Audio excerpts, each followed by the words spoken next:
Now let's see some example. This one is Lab01. Now let's go back to the answers. We used just the data.text. Our output was our own output. Then output.text. So this is the final answer of the Lab01 code. Ooh. Then let's think about how to design this one. So rewrite this. This one, main method has everything. So this is not a good designed program. We can break it down into each part. So first, I can break down input part.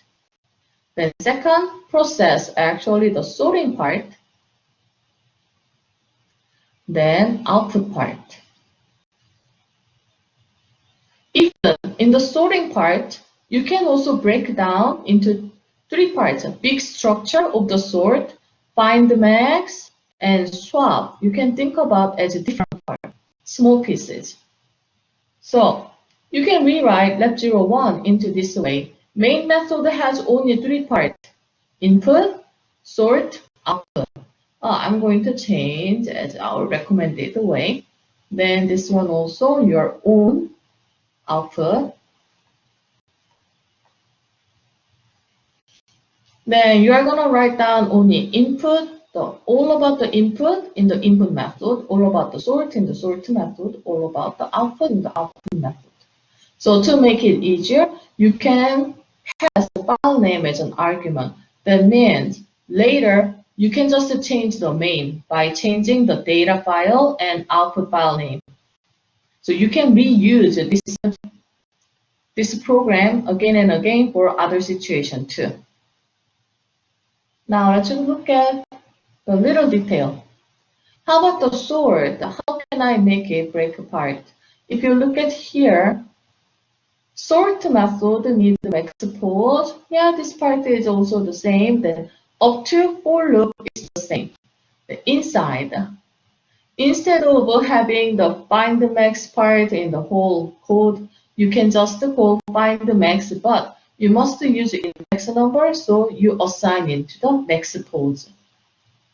Then in the swap method, so instead of having the making a temp and do the three lines, you can just call swap. Then you have to pass the array. Then two positions. This one will be A, the other one will be B. So current max position, current end position.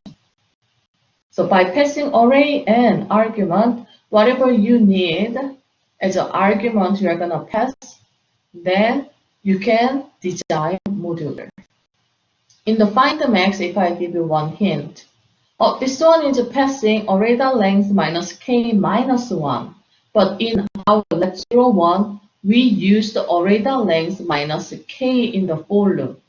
But we are passing one more number. In that case, in the for loop, you are going to use this one becomes our upper. You are going to make upper to be inclusive because of this minus 1. So when I make it, like for example, int x starts from 0, x will be less than or equal to upper. This is what you're supposed to think about. Then swap method is very similar as our warm-up of last week. So I think you can finish it up 02. Let's see what you're supposed to have. If you look at in the JGRASP, in the shellcode, you have only driver 02, but now you're supposed to have data.text here. So instead of we go up to the lab 00, I highly recommend you do just typing data.text. So I'm going to change this one. Just data.text. So because you are going to copy data.text into the lab02 folder. Before that, we need to change the name first. So your purity information, then last name and first name. Then also output file should be your own file name. So last purity information, last and first. Then I'm going to save it.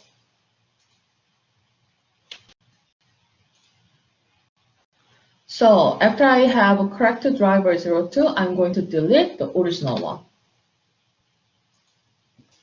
Now, when you run this program, you are supposed to have your own output file. Again, this is the same data that text, so your output should start from 0.02. If you start from something else, that means your program didn't sort correctly, so you have to look at your code. Then, if you look at here, it has input method, sort. Then there are two more helper methods for sort. Then there is output method. Output method, you don't have to change the given part because the file name is argument. Everything else does not need to be changed except file name, so you don't need to change, just use it.